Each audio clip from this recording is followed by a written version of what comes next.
inda ibitsindo bibiri kuri kimwe tubona ati hererebe amasipiri ntibishobora kuyorohera ariko irazira kwamisha Academy Day. Rero twakwibaza ati ni rukino rushobora n'ubundi kwerekana ukugaruka kw'amasipiri. Ariko Vitaro n'ubundi ya confirme ati twaratwaye igikombe, nibyo inkino zibiri za mbere canke zitatu dushobora kuba twari tugifise ivyiyumviro bibi, reka ndavyituko canke ivyiyumviro vyo kuba tutaterekanye ko turi Vitaro koko mu gutsindwa na Young Africans, ariko ubu turashobora kuvyerekana. Ni mwizi nkino rero biboneka ko ni ekipe ya Vitaro yatanguye icumbagira hariya Royal Vision 2026 yarayikuye kinota rimwe kuri Flambeau du Centre, yagomboye yaronsa amaruja abiri. Ni bya bindi ushobora kuvuga ati ni gihamana kikuguye ko nta nguvu bufise mu gihe mu bisigaye muri mu 9 mu kibuga, mu gihe abandi ari 11, ariko uravye ukuntu Vitaro n'ubundi yagarutse mu kuza gutsinda. Ni ya animation rero novuga iri hagati ya Kesi Jordan n'uyu mugenzi we yavuye muri Congo, ukabona ko aba bose ba Prince Musore nabo bagarutse bameze neza. Muri rusangi rero Vitaro inyuma yo kutitwara neza mwizo nkino zitatu zitangura, ukaraba ukuntu yaje nimwe twabona ko menga ntishobora kwerekana ishusho yuko nimiburi buri yoba mu biri ekipe zine za mbere, ariko yagaragaje n'ubundi ko ihari ishobora kuza ikabikora. Nibi rero byabaye bibaye, nivyo byari byaraye bibaye ku munsi wa gatanu w'indwi iheze. Tayari bamaze no kuba bafata ikibanza ca kabiri mu kurindira ko izindi nkino ziza kuba zikina. Mu kurindira ko izindi nkino ziba babaye barafata umwanya wa kabiri, ni nyuma y'inkino zo ku munsi wejo. Novanse no munsi niho hasa na hari inkino nyinshi, inkino nyinshi ziza kuba uno munsi, inkino zitanu zose nkuko warubivuze. Kayanza United baza kuba bambikana n'umugwa wa Aigle Noir kuri stade Gatwaro. Bumamuru baza kuba bakina na Academy Deira kuri stade Urunani naho nyene i Buganda. Hanyuma umugwa Olympique Star baza kuba bakina na Flambeau du Centre kuri stade Umuco ni hari y'Imuyinga. Message Ngozi bakine na Royal Vision 2026 kuri stade Rukundo ni hari ya Ingozi. Musongati nabo bakire umugwa wa Rukinzo kuri stade Ingoma. Mbona harimwe na mamaci meza hano, nta wusuzugura Bumamuru bakina na Academy Deira, ariko kandi urukino nka Musongati na Rukinzo duhere ngaho nyene. Witeze iki hagati ya Musongati na Rukinzo? Boniteze urukino ruryoshe kandi rutegerezwa kwerekana isura ubwa mbere bwo ya Rukinzo. Kandi n'ubukomezi nibaza ko Musongati mu gihe yo kwarasha buriya Vitaro ifise inoze urukino itarakina, mu gihe hagati yabo na Vitaro hamaze kuja amanota abiri. Mu gihe batoza batsinde iyi ekipe ya Rukinzo baraza kuba bishize habi hashoboka. Nabo hari amanota batakaje bidakenewe, notama kuri Bumamuru baranganije babwirizwa kuba batsinda Musongati. Musongati ni bategezwa gutsinda kuko Bumamuru barayigiranye cyane. Iyo ekipi imwe iri mu mwanya wa gatatu, iyindi iri mu mwanya wa mbere zigakina. Buriya Musongati maze kunganya kabiri, nawe mengi maze kunganya kabiri. Niyo mpamvu ifise 18. Nta uvuga ko Musongati umusaruro wayo ari mubi kuko amanota 18 maze kunganya kabiri. Ekipe no kuvuga ku manota 28 maze gukorera. Oya 28 match 8 28 bafise 18 bafise nibarakina urukino rwi nivyo hariho nabo nyene match menga y'ikirarane bafise resultat simbi ni mu manota 20. Oya bafise 18. Nivyo, ariko Rukinzo ku munsi wejo twarayiciye ko n'ubu turashobora kuyigarukako Rukinzo mu ahubwo nkino Musongati zine nta rukino rw'ikirarane ifise Mm. imaze gukina amajune Munani, munani nivyo, y'icenda. ni ukuvuga we yiyongera ngo waharura ko batarakina niyo baza gukina uno munsi ni ukuvuga iki Rukinzo yo imaze gukina inkino zine burya zine muga imaze gutsindwa kabiri inganya rimwe itsinda rimwe ni ekipe rero mbona ko ifise ibibazo wanashaka gusumbya n'iyindi migwi yose ni mu gihe uzi ko ni Rukinzo kuri journée ya mbere uvyibuke bari gukina na Vitaro izi zari ekipe zose zaserukiye igihugu nta mahirwe uba ufise ko ayo manota 3 uzoyatwara byoroshe kuri Vitaro yatanguye kumera neza cyane ni mu gihe utarakina kandi na message urukino rw'ikirarane urukino babimuye nago nyene bagwimuye kuri journée y'umunani nibo batakinye yego yategezwa kuba lo 30 hari muri weekend ukaba kandi witeze kuzohura na Kayanza United ni Kayanza nayo nyene iri imbere yawe iri mu kibanza yari isanzwe iri mu kibanza c'8 ku munsi wejo ariko nibaza uko iri nko mu kibanza c'10 ukaca uzohura na RRB Amasipiri nayo mengi itanguye kwibyukiranya yari yatsinze kuri journée iheruka y'umunani ntivyayikundiye imbere ya Vitaro ariko Vitaro ni Vitaro nyene ivuye kwa Kayanza oya LLB fisi kibanza kibi ni kibi ni cyanyuma yaciba ni uyo isikirarane kibi wowe umubo wavuze bose niwe yoroshe byantuze nico kirarane ubona ko kigendeka ariko si byiza cyane kuri Rukinzo waratakaje matchi zibiri nta cizere cyuko nubundi abo uzoba tsindana cyane ko kuri classement bo baba bari hejuru yabo no kurindira tukaraba uno munsi baza kwitwara gute gusa Novance kwibyukiranye imbere ya Musongati biragoye yobaha icizere kuri izo nkino zikirarane bafise bo byari mugana nta mahigo umuntu yobiha byari gushoboka n'imiburiburi iyo tubona ko ariyo yakiye par exemple ariko barakigwa mugani wawe barakigwa tuzi ibibazo uwari we wese agira iyo agiye ku kibuga c'Igitega ingoma naho rero je mfitiye amakenga sinzi nari nagerageje kuvuga kubona ko hari ukuntu kuva bavuye hariya muri izi nkino nyafrika za Confederation Cup urabona ko Rukinzo ni imwe muri ekipe mbona ko irafise abantu notama nk'uyu Desteman iriho nigeze kuba mbona match bakina na Bumamuru kuri journée ya gatanu nari Buganda ndabona ko hariho ukuntu menga gomba ibintu byose kubyifatira mu minwe ntakinishe swate bagenzi biwe noneho binagaragarira mu nkino z'abadashikana imyaka 20 naragerageje kuzikurikirana warabona ko agomba ibintu kubifata mu minwe ariko turabizi gukina wenyene ntukinishe bagenzawe babyiriyemo gutsindwa mu minota 5 ibitsindo bibiri twabona ko menga hariho equilibre rero hari gihe swati umukinye ubu mubona uko nk'umukoca narabivuze nibaza ko bategerezwa kubira si ekipe mbi ekipe itegerezwa guserukira igihugu iravuyeyo iraje noneho ntiyanatakaje n'abakinye twabona ahubwo ko ariyo inyuma ya Musongati yari yatanguye yo yimyiteguro hakiri kare kudatakaza abakinye umumenyereza araho amaze y'imyaka myinshi yari mu ma ekipe duha icize ariko uyu munsi biragoye kuri journée zinumaze gukina uracarimbe hariya novuga mu bibanza bitatu vya nyuma si ikintu ciza rero kuri Rukinzo ugiye guhura na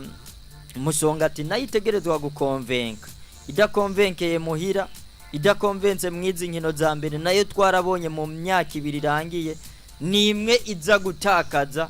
inkino tubona ko menga igikombe ifise ayo mahigo yo kugikabakaba kuri Musongati twibukanye ko bavuga bati ikintu ca mbere twiteze uyu mwaka no gutwara igikombe rero nibaza ko Rukinzo irashobora gutsinda mugabiragoye imbere ya Musongati kandi imbere y'abafana biragoye cyane imbere ya Musongati ariko kandi nukuraba ino sezo turiteze kuraba ubuseriye bwa Musongati bagize imana kuri journée y'icenda hajya biba biko biragenda bafise ikibanza ca mbere ndabona na equipe igira kabiri Aigle Noir bayishurusha amanota abiri irifo kugumizamwo iyo ekara ariko Musongati maze igihe kinini iharanira ivyo abandi bose batwara igikombe baharanira mugabo idashobora kubishikako uno mwaka no wa Musongati tuzora biraba ariko kandi urugamba baba bafise icambere cyo nukuba baba capable yo gutsinda urukino nk'ubwo uno munsi. Nivyo rero nivyo urundi rukino novuga ko twoca ko ubirabiye muri rusangi hariyo nka Olympique Star na Flambeau du Centre urukino Novance urukino rusanzwe urukino impamvu rudasanzwe suko Olympique Star isumba Musongati bambe isumba Flambeau du Centre ahubwo ni kubera ko Olympique Star ifise za nguvu zukuba iri muhira kandi twarabonye yuko izikoresha wacha kuraba nibibanza Olympique Star ni y'icenda Flambeau du Centre ni ya kane difference ya manota nangahe na manota ane yonyene nukuvuga ngo ino equipe ya Musongati bambe equipe ya Flambeau du Centre itsindiwe imuyinga Olympique Star barayiza ku mugongo barazemwo inota rimwe ryonyene kuvyerekeye inkino zozo barazinganya inkino zozo barazinganya amanota 15 kuri Flambeau du Centre amanota 11 kuri Olympique Star ugo rukino rurakomeye ico twomenya coco ni Olympique Star buriya ibangamira izi equipe ziba zivuye mu gisagara c'Ingozi irazibangamira cyane kuva honyene iyi championnat itangura ni Olympique Star itaratakariza ku kibuga cyayo nayo ni equipe iza kuba yakira nayo twabonye ko ifise ama recruitment meza udashobora kuvuga ngo uyu munsi uradutora amanota byoroshe rero je ndabona iyi match nayiza kubigoye ariko ni Flambeau du Centre nayo nyene itegerezwa kuza igakora ibishoboka iyi nayihejeje kuba kwamishwa nandi na Academy Day noneho na Burundi Sport Dynamique iraje nayo nyene birakwama mukunganya ni equipe ya Flambeau du Centre nayo nyene itegerezwa gukora ibishoboka byose yerekane ko ari equipe yirutse inyuma y'igikombe bikarangira novuga nko muri journée zibiri za nyuma ariko naho nyene ni ku kibuga cy'umuco bigoye cyane kuhasanga equipe ya Flambeau du Centre ukayitsinda n'imiburiburi ivyo mbona bishoboka nuko baza kubabanganya n'ahandi ho biragoye kuri Flambeau du Centre gutwara novuga nako kuri Flambeau du Centre gutsinda gutyo ihakure intsinzi. Bon nuko rero inkino zifashe reka tubahe Shuadil kuko no muri Primus League muri Primus League nabo nyene urazi uko bafashwe mu mugongo na 1xbet ku ruhande rwa Kayanza na Aigle Noir hano twizere ndi ko nabonye bafise ibibanza vyiza Aigle Noir amanota difference ni amanota 4 Kayanza iri muhira Aigle Noir iri hejuru ariko kubera ko Aigle Noir ifise iyo nyota y'ikugomba kwigumiza mu kibanza ca mbere hano jewe ndabona umuntu yogira win ya Aigle Noir canke egalisation ni win imeze neza Aigle Noir we nakubwiye na Kayanza imeze neza kuko difference ni amanota 4 Novance Kayanza iri mwanya w'8 mugabo erega izi equipe zirutana amanota make gushika kuri equipe ya y'icenda oya maka wine ni Aigle Noir wine ni Aigle Noir kabisa ariko nayo nyene ko ndiko ndaduta wine ni Aigle Noir shira kwa Aigle Noir ariko za kuambiwa changanya na za kwako ivyo tuzovuga ngo turabaha Shuadil good nta muhinga ukuvuga ngo kuko ukunu gupariya nyene gupariya no kuvuga ngo urahitishamwe sasa za kuambiwa changanya naza kwakwa ko kantu uragatahu ivyo kubwirwa mhm nawe urakoresha ivy'iwawe ivy'iwawe bibijanye ni mbo nukuvuga wewe impanuro yose wohabwa na wewe cishamwe nakenge kiwawe uzisesangure ijana kwijana decision ntive mu byo wahanuwe ngo ndabifashe ngo nivyo nyene burya nivyo nyene yica byinshi mu buzima bwa misi yose Bana ngo kuri ivyo uvuze we ntubarindishije nkaronse ngo kuri ivyo uvuze ngo simindure erega wewe Alonzo arashaka kukurindisha nawe udashize mwaki wawe hahomba wewe siko bimeze bo tugiye kwande kwa Bumamuru na Academy Deira. Bumamuru ntabwoba Academy Deira Bumamuru no kuye Bumamuru kabisa vya Academy Deira nabonye yarabaye Deira nyene yatanguranye ibintu byitera bwoba byinshi. Academy Deira Bumamuru iri muhira iratwara amanota 3 aho rero ntaza kuambiwa tumia ataza kwangu pekee zitakutosha. Olympique Star Flambeau du Centre yewe gaye les deux équipes vont marquer jembo na égalisation ishoboka hano ariko Flambeau du Centre iyi wini iri ku bice 55 by'amahirwe je ndayihaye kuri Flambeau du Centre. Messager Ngozi Royal Vision Messager Ngozi Messager Ngozi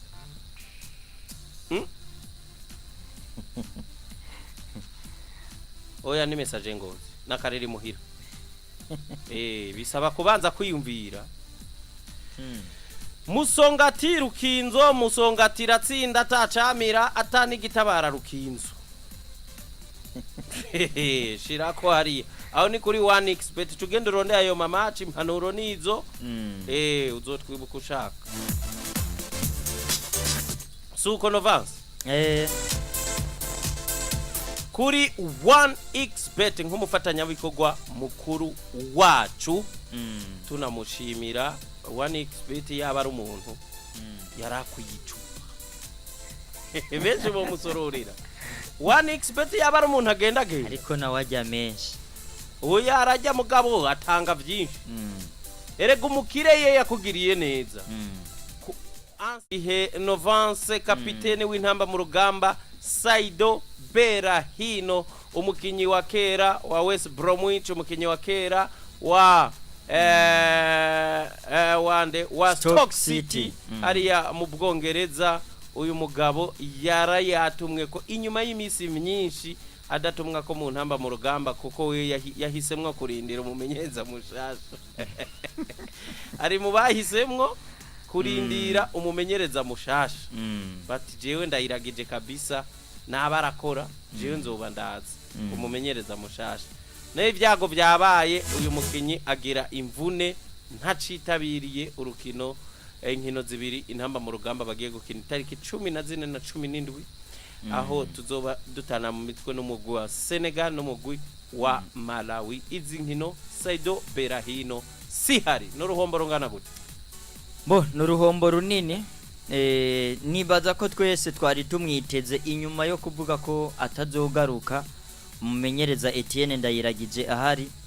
twagomba gusubira kuraba mbega urugero rwiwe rumeze gute nuwahe mucango canye nicahe kintu ashobora guterera mu ntamba mu rugamba inyuma yo kumara igihe kinini cyane adatumwako. Rero byari bikenewe kuyo kubona ati hariho ikintu mbega twari twarabuze ashobora gutanga kuko uyu munsi tutabeshanya nta mu nimero 9 twari dufise mwizi nkino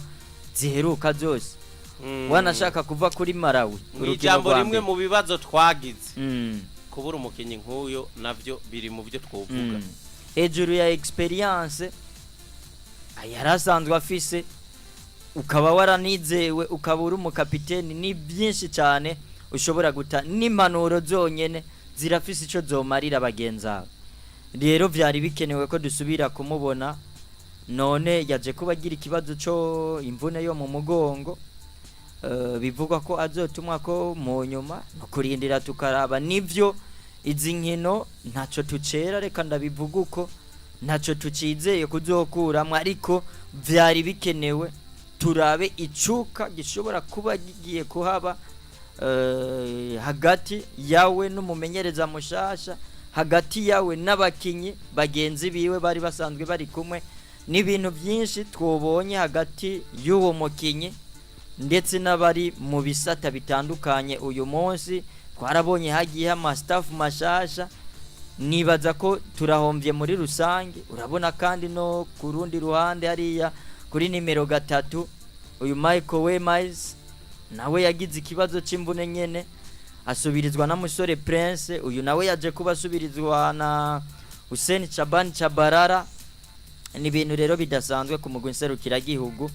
byari kuba byiza dutanguye gutegura ubu umumenyereza agatangura kubabona mwizi nkino abo yifuza bose abafise kuko uyu munsi nivyo tuzokina mu mwaka uza inkino zo kurondera itike ya mondiale nibaze azoba yagarutse ariko byari kuba byiza utanguye kubona mbego uyu mukinyi birakenewe jo canke hirya yejo ko nzomuhamagara iciza izi ziri considere nka match amicale izi zibiri ziri considere nka match amicale ariko iyo match amicale biba bikenewe ko abakinyi nka bose oya uko biri kose match amicale zozo kuko ntaco tukicera abazogenda bavuye mu itsinda ryacu ni Senegal hamwe na Burkina Faso niyo mpamvu nazise ni match amicale kuko no gushikana ibwirizwa gusa ariko uko biri kose umumenyeza aragomba debi nziza aragomba debi nziza mu ntamba mu rugamba kandi atsinzwe ntitubura kwandika tutugwa mbere gogo yarutsinzwe niko bimeze rero umuntu yovuga ati kugira Saido Berahino nk'umuntu yamwipfuje vyari byiza cyane mugabo ntibyakunze mugani wa Kiriko niyo arimbye indirimbo ati ariko ntibyakunze ikaba bizokunda hanyu bishobora kuzokunda mu nyuma ayo rero niyo makuru twari dufise hano mu Burundi nyimba takirenga ko Novance